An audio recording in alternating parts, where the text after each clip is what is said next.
Anyway. Okay, so hi, we're back again. I guess this week, technically Sunday, technically a new week. New week. But anyway, reason we're talking about in my apartment today. Okay, let's go. Sorry, my roommate's dog started doing that shit where he wants attention. Always awaits some recording to do it though. I guess he's a little attention whore too. Yeah. Anyway, so this was so we're here to talk about Little Prince. Obviously, you read the title card, which is a movie that was supposed to be in theaters like 3 months ago, but the asshole person that was publishing the video, I think it was like Paramount or something, dropped it the last minute. I wonder why. I have no idea, but thankfully Netflix picked it up and now it's finally out, and thank God, this is a wonderful film. It is. This is a really wonderful film. I loved it. Yeah, it's like this is a very smart, grown-up fairy tale. It has a lot of nuggets of hidden wisdom in it. It does, and I know this is based on a book of the same name, I believe. I don't know how much is like new material. I don't know how much is from the book. I don't know if the whole thing's from the book. But either way, it's just a great story with some great. It was surprisingly a good cast. An all-star cast. Yeah, like Paul Rudd, Paul Giamatti, James Franco, who I don't even like, but he was good in this movie. He was. Benicio del Toro, Ricky Gervais, Jeff Bridges. Rachel McAdams, she plays the mother. I wonder who voiced the main lead, who doesn't even really. The character doesn't have a name. Everybody just calls her Sweetie or Sweetheart. But I don't know. I have to look it up. Anyway, that's not for our time. If somebody knows, I'm sure somebody does. Tell me in the comments. But, yeah, all the voice acting was incredible. Oh yeah, absolutely. I think. And I've never heard of this animation studio, but like I'll go assume it's one of the first few like major projects, and good for them. This is like really good animation. It is. It is fucking gorgeous to look at, especially like when you actually get to the actual storybook parts of the movie, where it's like, oh my god, it looks amazing. And the animation styles between the story proper and the story being told are beautifully yet subtly different textures. Mm-hmm. Yeah, I would agree. Like it is. It did remind me a lot of Brazil when I was watching it. I don't know if you got that vibe too. I've never seen Brazil. Very similar kind of feel to it, with minus the childlike aspects of it. Max, not now. Don't growl at me. Whatever. Anyway, just ignore. Anyway, but it's a very similar, very like dystopia-esque kind of. Everyone's always working, always around efficiency, that kind of stuff in Brazil. Minus the incredibly dark ending that Brazil has. That I've heard of.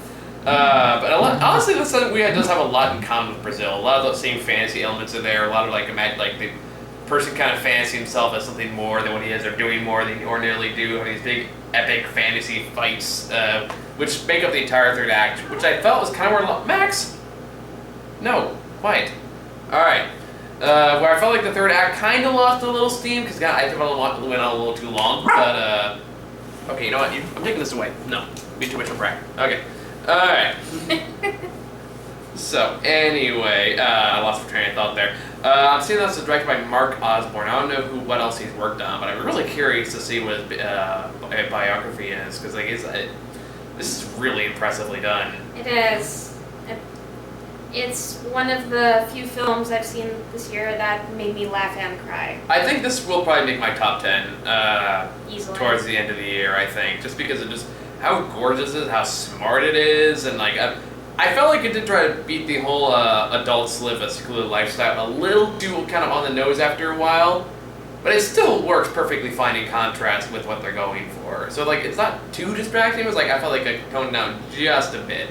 That's really a nitpick, though. About how all grown-ups are villains? Not that too. But it's like, again, everything's kind of Brazil-esque, where everything's just like, everyone has to do their proper job, and everyone has to the efficiency. Even the radio has like, rain cloud caused 32 people to be late for work today, at a decrease in efficiency by 0.4% or something like that. Which I get what they're going for, and at the same time, it's like they're also going for a more realistic approach in the more, I guess, 3D CGI segments.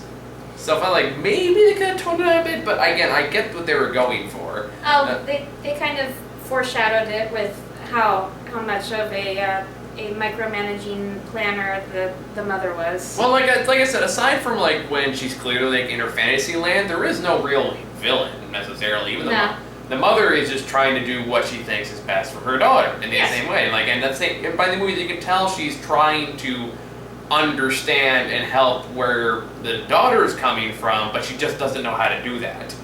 Because she's so focused, and since that's what she knows, she wants her daughter to be focused as well. Exactly, but she doesn't understand at the same time that she is a kid. She's gonna see the world in a different way that she can't do. It's something that every parent struggles with that. It's what it comes down to is that parents always try to raise their kids so they don't face the same problems they did growing up. But without realizing they're going to find new problems themselves. Oh, yes. It's inevitable. And it's like, that's just something that's going to happen. Like, that's the journey that, like, whatever the main character's name is, I don't think they say it. No, they just call her Sweetie. Yeah, okay, fine. But like she starts out like prim and proper because again that's how she's been raised by her mother to be like the perfect child, always be on top of studying, always do like micromanaging stuff.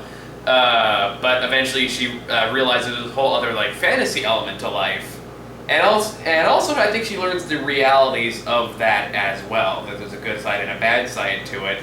And the big majority is like one realizing there's more to life than what she's giving, and also realizing the dark side of that part of life as well. That all things must end. That all things must end. Like, things like do come up, like death and sacrifice and changes. And just all these like really adult themes that are told wonderfully through this childlike fantasy story, which honestly was what good like the old school really harsh children's stories used to do. Yes. That's what the Grimm and Hans Christian Andersen fairy tales did, was tell a morality story by honestly scaring the kids into behaving. Yeah, that's why Disney can look at the original Little Mermaid and go, let's see the same crap. Yeah. You ever read the original Little Mermaid? I haven't read the original book, but I know the fable. I know that spoiler alert for a very old story, that in the actual Hans Christian Andersen book, Max, shush. the Little Mermaid dies and turns into sea foam. Yeah, I actually read the original story when I was a kid. My rhetoric teacher made me read it. I was like, what the hell? There's no stinging fish. What the fuck? Disney lied to me. What is this? Disney lies all the time. Well, not getting into that. No, that's a topic for another time. Yeah, but anyway, so like the story of the movie basically starts out, like I said, it's very routine world that these characters apparently live in. Everything's done by the book, and the mother, Rachel McAdams, trying to get her daughter into this big academy, but she was not prepared for the one question they have asking her, which is, what do you want to be when you grow up? And she freaks out and faints and doesn't get into school, so her mother, in a last-ditch effort to get into school anyway, moves her to right next door to Jeff Bridges' character called the Aviator. And the reason why they moved to that neighborhood in the first place is so they can be in the same school district. Yeah, the school district. So she can automatically be enrolled. Mm-hmm. And at first, the daughter's kind of on board with everything. She just kind of goes along with what her mother tells her, follows the schedule, blah blah blah. But as this kooky old man who lives next door, like, granted, if anyone else directed this could have been a much creepier story. Yes. Like, honestly, that's one thing you kind of have to acknowledge. Like, this could have been a lot creepier. This has in anyone else's hands. Walks the fine line between reality and fantasy and whimsy, without going too realistically creepy or too ridiculously fanciful. So. Yeah, you're right. It does find that good balance, and I think the big strength of the movie is the fact that it's about a child exploring the world through the use of fantasy in a way that she never could before, or never even thought to. And I think it's a big part of why the movie works, is the fact that, of course, I just kind of imagine everything that happens in the third act is all just in her head. I think that it probably is. I'd say it's about 90%, 95% likely that's the case. Although the little kid in me would like to believe that she she does find what she's looking for. But if you look closely when you're watching the movie, you do see, again, I'm using the same word, foreshadowing of things like this was my second time watching it, and I noticed some things that I didn't pick up the last time when I was overtired. You noticed when she was cleaning the stars off. Yeah, I caught that too. Her ceiling, how they were in a glass container. Yeah, I caught that too. Yeah. Like that, how the fact when the plane lands back. And this is spoiler towards the end of the movie, by the way. Spoiler alert! But, like when the plane lands. Watching. Although, like, I'm not really spoiling too much, really. I'm just giving like fake details. But like even like the plane lands at the end of the movie, it kind of follows the same paradigm back when it was in the garden before and stuff like that. It's like so it's all in her head. But at the same time, it's also just it's showing how she's coping with harsh realities that she, as a child, has not had to deal with yet. Like the idea of loss or moving on or just coming to terms with difficult things that are hard to understand for a kid. Adjustments. It's the way she's processing the information and situations she's encountering, and she's kind of finding her own coping mechanisms. Mm-hmm. But anyway, back to the story. So while she's studying, like I said, Jeff Bridges, the aviator character, kind of interesting, she's just clearly just a lonely old kooky guy who is clearly gets visited by the police all the time. Yes, so much so that the officer in their neighborhood is rather tired of dealing with him. So honestly, like it's kind of imagine if the character from Up was just a little more insane. Basically, you kind of have this character. Yeah, I can see that. But anyway, so she eventually reaches a page from his story called The Little Prince, and she gets interested. So she gets over to talk to him, and then they build this relationship, and then of course a friendship. A friendship. Yeah, not that kind of relationship. Ew. Yes. No. Way too dark for a kids movie. Yes. But anyway, and I like all the subtleties too, like stuff I didn't like. More mainly towards the middle, we have like, of course, she keeps the friendship with the older man as a secret from her mom, which you kind of know where that's going, and it kind of goes where you expect it to, but it's still done well. Mostly, I like the subtleties with the dad. I thought was very I don't know what's the word I'm looking for. Subtly done. It doesn't overtly tell you what happened, but you can kind of get the vibe from it, and also kind of get like where she's coming from emotionally as well. Like especially with like the snow globe stuff, I thought was a very nice touch. Yeah, it's not outright stated, but you can get the impression that or come to the conclusion that her father is a workaholic. Or deadbeat dad, one of the two. Either way, just not there all the time. He's got one of those kids, like one of the dads, like misses all the birthdays and stuff like that. So he's like, apparently just sends her a snow globe every year for her birthday. So she's gonna like they show us beforehand. They show like all these snow globes like on a shelf there. You don't really know why they're there. It just says snow globes, and then finally later they're from her dad. It's like, oh, that's a whole new layer of context, context there. And it's a subtle little things like that I thought were really well done. It really added a lot more intrigue to what this character is going through emotionally and how she's trying to deal with the fact that she will grow up. But how she does that is up to her. And she's decided that she doesn't want to be the type of grown-up that is stereotyped in the third act of the film. Mm-hmm. Yeah, because what happens again, it comes... I just kind of picture the whole third act as like her coping mechanism. Again, now that she's delved into fantasy, that was like her as a child really exploring that and using that, which is a lot of stuff like a lot of kids do, using fantasy to cope with reality. In a way that I thought was very, very. It was one thing really fascinating to watch. Again, it feels a lot like Brazil. If you've ever seen that, go watch Brazil. I heard it was kind of creepy. It's not that creepy. Okay. I'll add it to the list. I mean, not like keep you awake. Well, at least I don't think it was. Keep you awake at night creepy. Okay.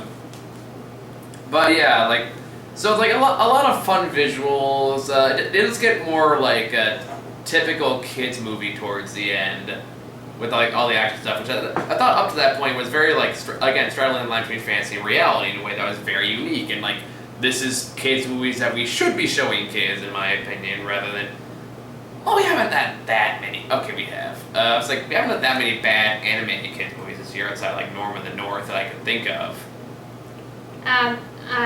Secret Life of Pets just kind of looked okay. It was better than I expected. That's good. So like, it wasn't bad. I don't think so. But like, either way, like these are anime movies. Like this, I feel like this feels like an anime movie that took some risks. Yes, it did. And it was unfortunate that Paramount dropped it, probably for those reasons. It was like, this is your typical kids movie. We can't have this. Blah, get out of my face. It was probably a marketing issue. Maybe it was that too, because I know I saw trailers for this in the theater before it came out. I know for a fact I did, because I was like, this looks fucking gorgeous. I guess I just didn't trust it enough to make a profit. So, like assholes. Off to the last minute. Whatever. Well, I don't know if it's Paramount, whoever it was, you know. I hope Netflix is making a profit off of it. Oh, if not, Netflix has plenty of plenty of shit to make money off of between Daredevil, Jessica Jones, and Orange is the New Black, House of Cards. They're fine. They're perfectly fine. But like I said, even just outside the characters, I like how like the arcs the other characters go through. Max, enough. Okay. Anyway, sorry, he's being a pain in the ass right now because like when no one's paying attention to me. Because we're paying attention to the camera. I know, and I want all the attention. I don't get why I'm not getting attention. Right now he's even staring at me like dead eyed. Right now, like you could keep talking about the Little Prince, or you could pet me instead. Oh no, you're mad at me because I took your thing. That's where it is. Oh, there it is. You're sitting on it. Yeah. Alright, fine, go. Okay. But anyway, what was I talking about? Oh yeah, character arcs. But like I said, I like the character arc that the mom goes through. Again, like she's not bad at all. No, like, she cares greatly about her daughter. And towards the end, like she does realize, like, okay, she is a kid. She has to indulge in some kid-like fantasies. That's honestly a huge important part of growing up that we often overlook. Yes. And it's like, in fact, the kids do need to indulge. That's incredibly important for the mental development. And grown-ups do need to dream and indulge in their child side as well. Yes. And I think it's a nice conclusion they've come to in their relationship towards the end of the movie. Jeff Bridges too. Like I really like the relationship he had, friendship he had with the little girl, and I thought that was very well done, very tastefully done.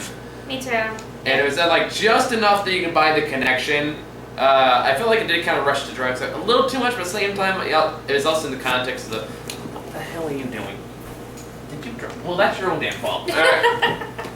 Alright. But I like, at the same time, like considering the fact that she hasn't had any friends up to this point, it's like, oh, okay, so it makes sense why she would connect with this older man so quickly. Who has a similar... He's lonely. They have similar circumstances. They're both lonely, and they could both use a friend. And when the movie starts, she's basically a mini me of her mother. Yeah, and of course, like the movie did kind of like lead to a dark twist towards the end before the guy goes to the hospital. Spoiler. In that, it turns out at the end of this little story, Prince, it's implied that the little prince dies. Yes. Because of the Benicio del Toro's name, which of course it would. Yes. It would be Benicio del Toro. Fucking Sicario. But it's a nice one. It's like child would kind of act the way I would act. Like, what the fuck was that? That's stupid. Why would that be the case? Yeah. Stupid story. Yeah, that's how. Get off main character. That's how I would have reacted if I had been read the story when I was a kid. Like, that's stupid. You're like, stupid. You're stupid. That's sad. Why did you read me this? Pretty much. But the next, after she kind of has an upset meltdown, because at the same time, it's not just the fact that the story ended badly, it's also that it was her connection, basically to escape into another world. Yes. And then that world kind of came to a very abrupt and violent end. So that kind of, there's a different connection, especially when you're a kid, you have like, between reality and fantasy is so different than it is when you get older. And it's honestly, like, think about it now, it's actually really fascinating, just the connection we do make with, like, fictional characters, you know, stuff like how attached you get to it and how you use that to, like, cope, to deal, to grow up. in a lot of ways. That's one of the reasons why I've listened to my Harry Potter audiobooks multiple times. Yeah, like I hope that makes sense, because I realized that was kind of an incoherent ramble. But the point I'm trying to make is that, like, especially for a kid that age, a simple storybook would mean a lot more to a kid than it would someone older. Yes. Like an older like grown up who can read it, it's like, oh, that's really sad, but then they'll process it and move on. But a kid that's like world shattering. Yes. Especially when it's your first introduction to fantasy, which in this case it clearly is. And this story may have been her introduction to the concept of death and the transcendence of love and emotional connections as well. A lot of very deep concepts that many children and even a lot of adults don't comprehend for quite some time. And yeah, like I said, like that's present throughout the actual Little Prince story as well, with like characters like James Franco the Fox, which is something I never thought I'd say in my life.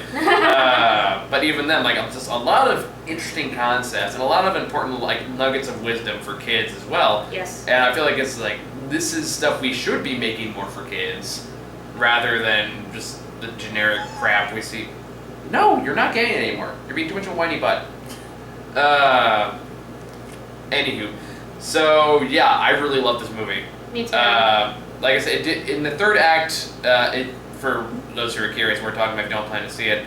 If you do plan to see it, watch that first, then come back. Yes. But the whole thing ends with, like her I'm assuming imagine herself flying into like space and then running into. She basically does what anyone does when they don't like the original source material. She rewrites it. Makes fan fiction. Yes. And she comes with this big coherent story about like all the characters eventually transgress to one giant planet called, I'm guessing, Business Land. Probably. Where the little prince has grown up to be Mr. Prince. He's played by Paul Rudd, which, yeah, okay, that's appropriate. And then Paul Giamatti as like an evil school teacher, and I forget who played the businessman himself, but I don't know. it's like, yeah, I memorized it a second ago, but that doesn't matter. It has this big long adventure sequence where she saves the little prince from the businessman, and kind of takes him down, and then flies back off, reminds the little prince who he is, and then and again it's I feel like it's largely just her way of coping with reality, because even she says like, I understand, like even towards the end it's like, okay, he's still with me no matter what. I understand that now. And the aviator will always be with her because she will remember him. It reminded me a lot about what a rabbi once told me about death, about how the people we love are never completely gone from the world until every person who knew them has forgotten about them. Mm-hmm. Yeah, definitely. So, yeah, I mean, I can't really think of a whole lot else to talk about other than just go see it. It's on Netflix. It's free if you have Netflix. Yes, go watch it. It's beautiful and definitely worth your time. Absolutely. So yeah, I would give this the highest recommendation for animated films. Yeah, I loved it. So you begin my final thoughts for The Little Prince. Like I said, it made me laugh and cry, and it's beautiful and touching. The first time I watched it, my friend teased me about crying because she. Oh, fuck off. She knew what the movie was doing. She could tell that it was a metaphor for death, but maybe I'm just a sap because I enjoyed it. I'm a sap too. I got a little teary-eyed. I'm not ashamed to admit it. So yeah. So take that as you will, guys. I think later this week we got like a fucking shit ton of movies to go see. Like Kubo and the Two String. That's on my list of movies to see. I also want to see War Dogs. War Dog. Oh yeah, that one too. Not quite looking forward to that one. I'm not sure how I'm gonna feel about that, but it feels like it's when they brag, but it's from the person who made the Hangover trilogy. Because 2 out of 3 of those are so proud. Should be so proud of. Then we got Ben-Hur, and I do want to try to check out Hell and High Water if I can find it playing anywhere.